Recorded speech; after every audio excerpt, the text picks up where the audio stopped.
सभी को नमस्कार। आज हम कक्षा 8 हिंदी पाठ्य पुस्तक वसंत एनसीईआरटी हिंदी पाठ्य पुस्तक वसंत के अध्याय 12 सुदामा चरित जिसके लेखक हैं नरोत्तम दास, इस पाठ का हम पूर्ण अध्ययन करेंगे। जितने भी इसमें हिंदी पद दिए हुए उनका हम शब्दार्थ के आधार पर उसका हिंदी अनुवाद, उसकी व्याख्या, उसका भावार्थ हम देखेंगे। सर्वप्रथम मैं संग्राम सिंह, केंद्रीय विद्यालय संगठन, आपका अपनी इस कक्षा में हार्दिक अभिनंदन करता हूँ। तो आइए आगे बढ़ते हैं। पहला पद इसमें है, शीस पगा न जगा तन में, प्रभु जाने को आही बसे के ही ग्रामा। धोती फटी सी लट्टी दुपटी, अरु पाए उपान्ह को नहीं सामा। द्वार खड़ो द्विज दुर्बल एक, रिहो चकीसो वसुधा अभिरामा।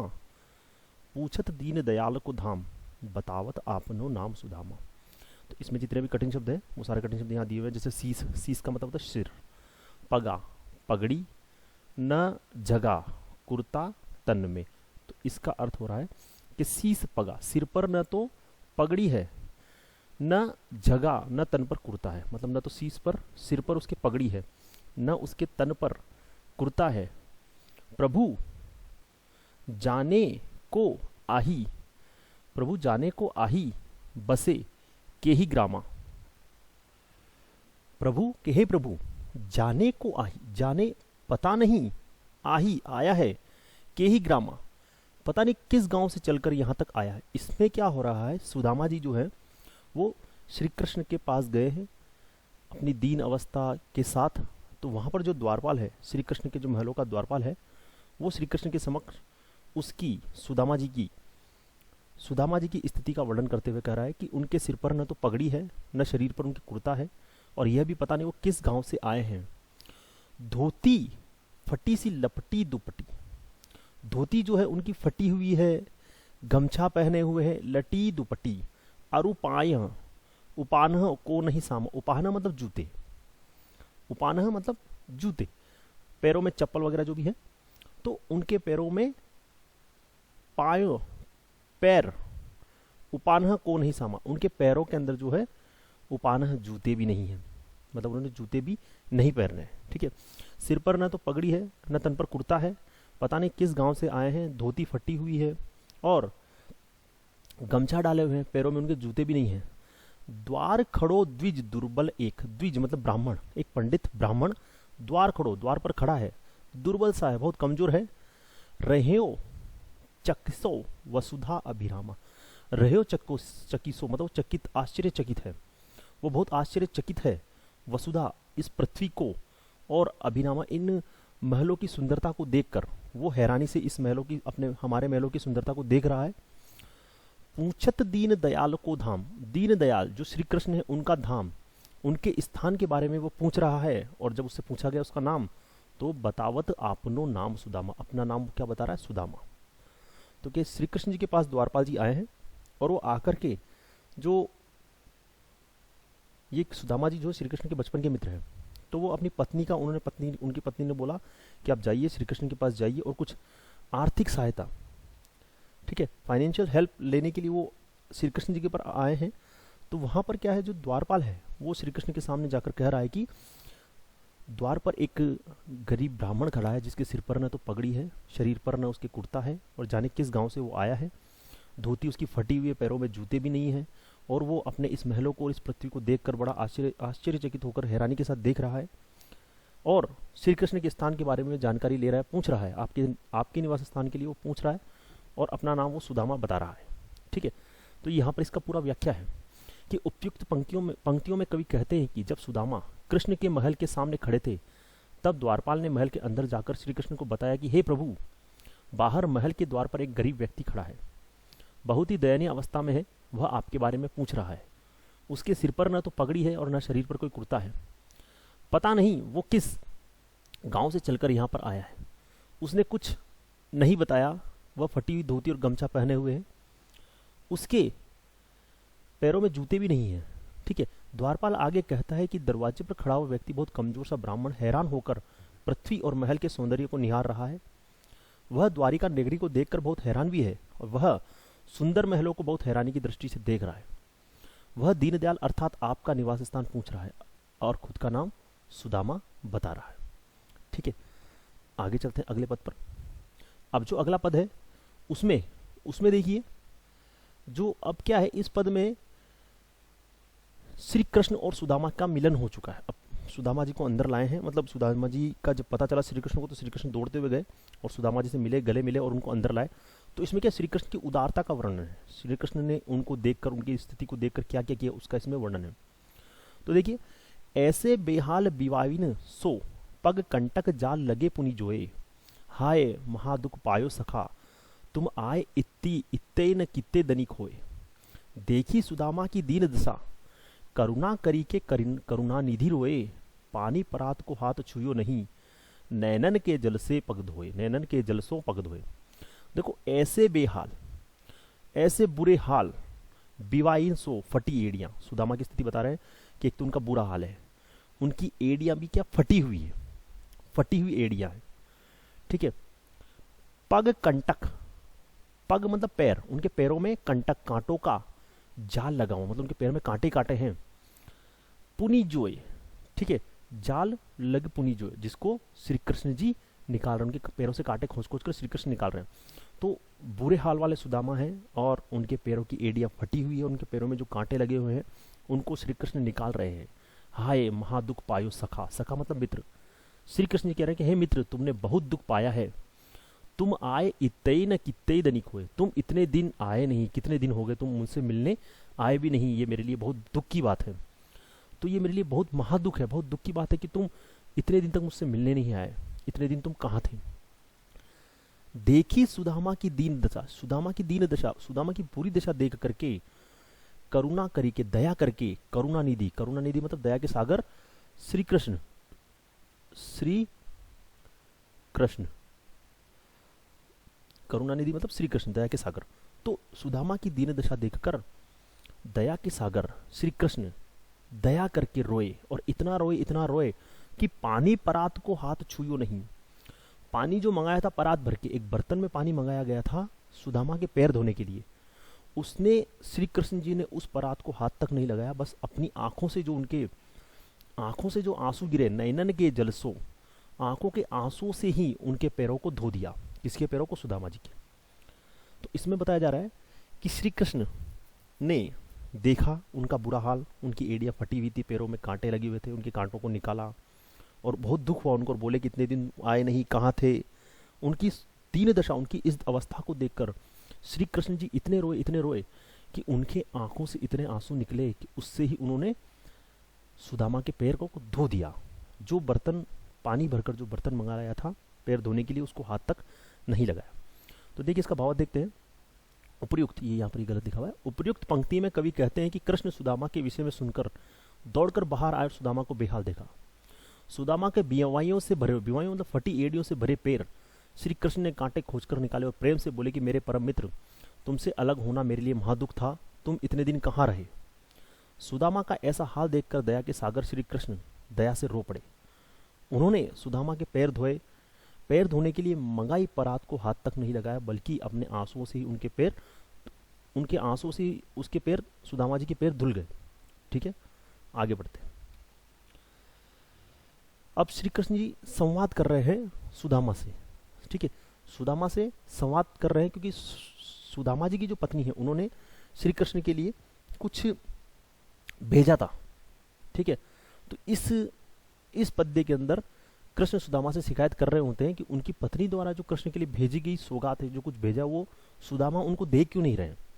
तो उसी के दौरान कृष्ण जी कह रहे हैं, कछु भाभी हमको दियो सो तुम काहे न देत, चापी पोटरी कांख में रहे कहो के ही हेतु, आगे चना गुरु मातु दये ते, लय तुम चाबी हमें न दे नहीं दीने, श्याम कहायु मुस्काए सुदामा सो, चोरी की बान में हऊं जू प्रवीणे, पोटरी कांख में चापी रहे तुम, खोलत नहीं सुधा रस भीने, पाछीली बानी अजो न तजो तुम, तैसे भाभी के तंदुल कीने। ठीक है, अब इसमें देखो श्री कृष्ण जी कह रहे हैं कि कछु भाभी हमको दियो, कि भाभी ने हमारे लिए कुछ दिया है। कछु भाभी, कुछ भाभी हमको दियो, हमारे लिए भाभी ने कुछ दिया है। सो तुम, तो तुम काहे न दे, तो तुम हमें क्यों नहीं दे रहे हो।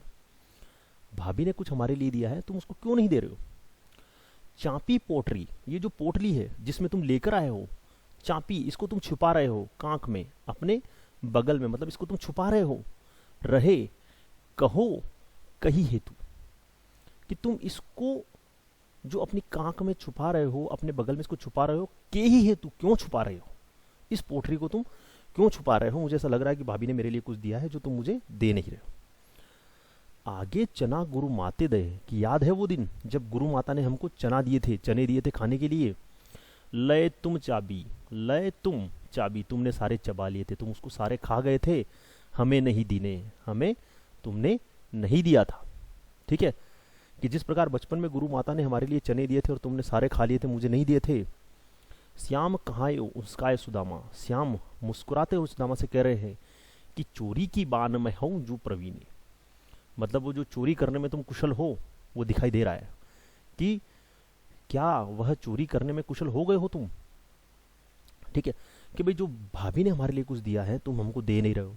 जिस प्रकार बचपन में गुरु माता ने हमको चने दिए थे वो भी तुमने दिए नहीं थे, खा गए थे, उसी प्रकार तुम आज भी नहीं दे रहे हो। क्या हुआ, चोरी की कला में तुम कुशल हो गए हो। पोटरी कांख में चापी रहे तुम, पोटरी जो पोटली है इसको बगल में छुपा के रखोगे तुम, मतलब इसको छुपा के रखोगे तुम, खोलत नहीं, खोल नहीं रहे हो। सुधारस भी ने, उसमें से कितनी सुगंधित खुशबू आ रही, जो तुम पोटली को छुपा रहे हो, इसको खोल नहीं रहे हो, इसमें से कितनी सुगंधित खुशबू आ रही है। पाछिली बानी, पाछिली पिछली, पुरानी, बानी आदत, पुरानी आदत, अजो न तो, जो तुम आज भी तुमने तजो छोड़ी नहीं है, कि पुरानी जो तुम्हारी आदत है छुपाने की, खाना छुपाने की, ये तुमने आज भी छोड़ी नहीं है। तेसई भाभी के तंदुल कीने, तेसई जो भाभी द्वारा तंदुल सौगात भेजी गई है वो क्यों छुपा रहे हो। तेसई भाभी के तंदुल कीने, जो भाभी द्वारा सौगात भेजी गई है, जो तुम मतलब जो तुमने पिछली आदत है वो अभी तक छोड़ी नहीं है, इसलिए ही तुम भाभी के द्वारा दी हुई सौगात को छुपा रहे हो, वैसा का वैसा ही कर रहे हो। एक समय की बात है जब बचपन में जंगल गए थे ये दो लकड़ियाँ लाने, सुदामा और श्री कृष्ण, तो उनकी गुरु माता ने चने दिए थे इनको खाने के लिए। तो वहाँ पर बरसात हो रही थी, तो चने सुदामा जी स्वयं खा गए सारे, उन्होंने श्री कृष्ण को दिए नहीं। तो श्री कृष्ण उसी घटना को याद करते हुए कह रहे हैं कि भाभी ने भी आज भी कुछ दिया है जो तुम हमको दे नहीं रहे हो, सारा खुद ही खाना चाहते हो, उसमें से बहुत अधिक खुशबू आ रही है। पुरानी जो तुम्हारी आदत है वो तुमने अभी तक छोड़ी नहीं है, इसलिए तुम आज जो दिया हुआ है उसको भी वापस छिपा रहे हो। देखते हैं ये इसका भावार्थ है। श्री कृष्ण कहते हैं कि मेरी भाभी ने जो मेरे लिए भेजा है वह तुम मुझे क्यों नहीं दे रहे, मेरे लिए लाई पोटली को बगल में क्यों छुपा रहे हो। कृष्ण उस पर ताना मारते हुए कहते हैं कि जैसे उसने बचपन में उनकी गुरु माँ द्वारा दिए चने उसे न देकर खुद खा लिए थे, वैसे ही वह अब भी उसके तोहफे को उन्हें क्यों नहीं दे रहे। क्या वह चोरी करने में कुशल हो गए हैं। कृष्ण जी कहते हैं कि वह क्यों पोटली छिपा रहे हैं, उसे निकाल कर क्यों नहीं देते, उसमें से कितनी सुगंधित अमृत की खुशबू आ रही है। क्या उनकी पिछली आदत नहीं छूटी जो भाभी द्वारा भेजा तोहफा छिपा रहे हैं। ठीक है, आगे बढ़ते हैं। अब देखिए इसमें क्या होता है, इस पद्य के अंदर ही है कि जब श्री कृष्ण आदर सत्कार हुआ, मिलन हो गया, उसके बाद क्या है, सुदामा को श्री कृष्ण खाली हाथ भेज देते, सुदामा को श्री कृष्ण कुछ नहीं देते हैं, कुछ नहीं देते उनको।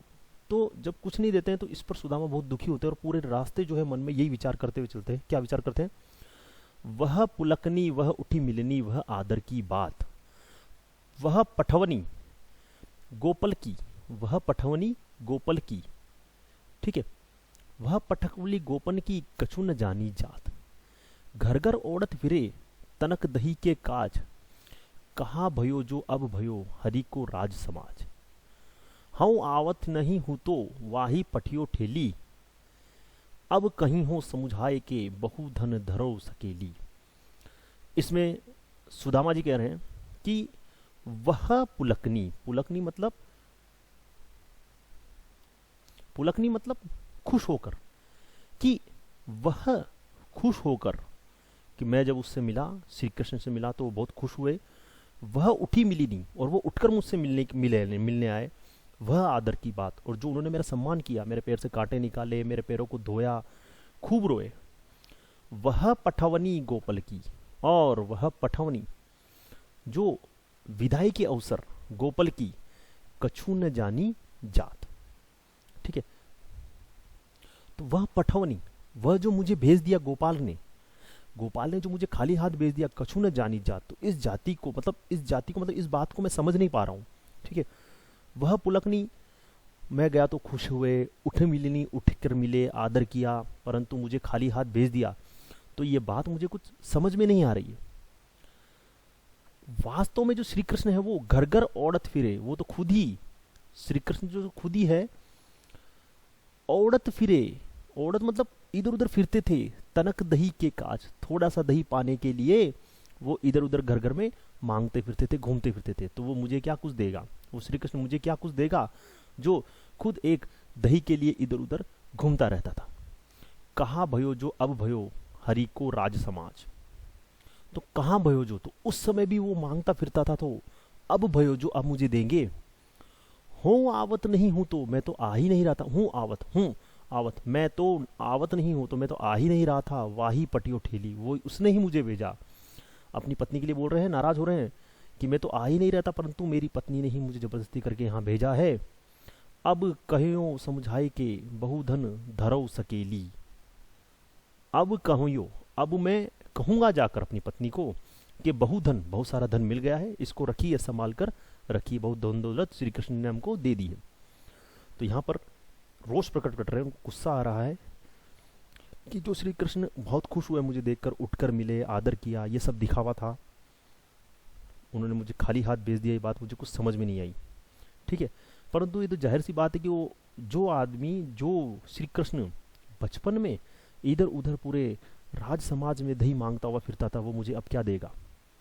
मैं तो आ ही नहीं रहा था, परंतु मेरी पत्नी ने ही मुझे भेजा। अब जाकर उसको बोलूंगा कि ये लो, बहुत सारा धन श्री कृष्ण ने दिया है, इसको संभाल कर रखो। तो उपरोक्त पंक्तियों में सुदामा सोच रहे हैं कि जब वे उपरोक्त, गलत वर्ड है यहां पर, लेगा उपयुक्त, ऊपरी उक्त, ठीक है, जब वे कृष्ण के यहाँ पहुंचे थे तब तो उन्होंने बड़ी प्रसन्नता दिखाई थी, वे उठकर गले मिले थे, सुदामा को बहुत आदर भी दिया था। पर विदाई के अवसर पर इस तरह खाली हाथ भिजवाने की बात सुदामा को कुछ समझ नहीं आ रही थी। वास्तव में कृष्ण ने सुदामा को उनके 2 मुट्ठी चावल खाते ही 2 लोगों की धन दौलत दे डाली थी, जिससे सुदामा बिल्कुल अनजान थे। हालांकि सुदामा ने उनको जो खिलाया था चावल, तो धन दौलत तो सुदामा को मिल गई थी, परंतु सुदामा को पता नहीं था कि किस तरह से इन्होंने मुझे धन दौलत दी है। तो सुदामा कृष्ण के बचपन को याद करते हुए सोच रहे थे कि ये वही श्री कृष्ण जो जरा सी मांगने पर, थोड़ी सी मांगने के लिए, थोड़ी सी दही मांगने के लिए घर घर हाथ फैलाया करता था, भला वह उन्हें क्या देगा। सुदामा तो पहले से ही माखन चोर कृष्ण को जानते थे, पर उनकी पत्नी ने ही उन्हें जिद करके यहाँ भेजा था। सुदामा बहुत नाराज थे और सोच रहे थे कि अब जाकर वे पत्नी से कहेंगे कि धन मिल गया है, इसे संभाल कर रखो। वे यहाँ नहीं आना चाहते थे। अब हालत थी यह थी कि चावल वे मांग कर लाए थे, वह भी कृष्ण ने ले लिए थे, बदले में खाली हाथ वापसी हुई थी।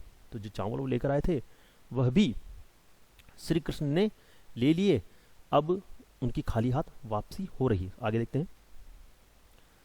अब देखिए इसमें क्या है, अगला जो है इसके अंदर क्या है, इसमें श्री कृष्ण द्वारा जो सुदामा को बिना बताए उनको धन धान्य से परिपूर्ण करने का इसमें वर्णन है कि बिना बताए श्री कृष्ण ने बहुत सारा धन उनको दे दिया था, तो उसका वर्णन इस पद्य में है। तो यहाँ सुदामा जी कह रहे हैं कि वैसो ही राज समाज बने, गज बाजी घने मन संभ्रम छायो, केंधो परियो कहु मार्ग भूली की फेरी के में अब द्वारका आई, भौन बिलो की बे को मन लोचत, सोचत ही सब गांव मधायो, पूछत पांडे तेरे सब सो, पर झोपड़ी को कहु खोज न पाए। इसमें सुदामा जी कह रहे हैं जब उनकी स्थिति हो गई, तो वापस वो जब अपने घर आए तो वहां पर श्री कृष्ण की कृपा से जो उनकी झोपड़ी थी सब भर चुकी थी,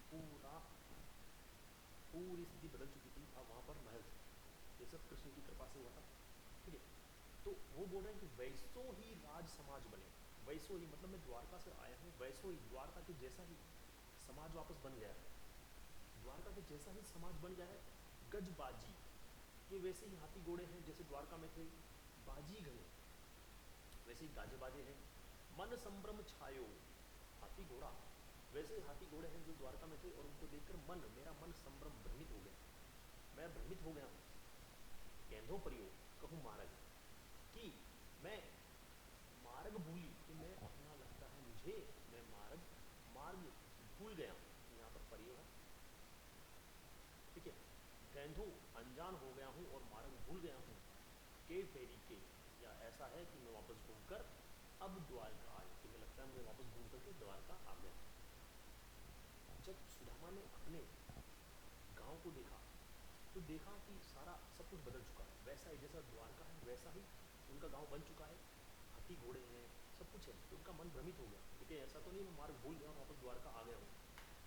भवन बिलोकी, भवन मतलब भवन को देखना, उन भवनों को देखकर जो मन भव्य भवन बने हुए हैं उनको मन देख करके मन रोचत, उनका मन लालच में पड़ रहा है। सोचत ही सब गांव मच गए, सोचत ही सोच रहे हैं, उनके मन में उन भवनों को देखकर लालच आ रहा था। यही सोचकर गांव के मंझाए गांव के बीच में वो चले गए। उन भवनों को देखकर उनके मन में लालच और ये सब देखकर वो गांव के मंझाए बीच में चले गए। पूछत पांडे, पूछत पांडे, ठीक है, जाकर के उन्होंने अपने घर के बारे में लोगों से पूछा, पर झोपड़ी, परंतु अपनी झोपड़ी को वो कहीं भी खोज नहीं पाए, परंतु झोपड़ी को कहीं भी खोज नहीं। वास्तव में उनकी झोपड़ी के स्थान पर श्री कृष्ण ने अपनी कृपा से भव्य महल बना दिए थे जो उनको दिखाई दे रहे थे। उनका पूरा गांव अलौकिक आभा से चकाचौंध हो रहा था।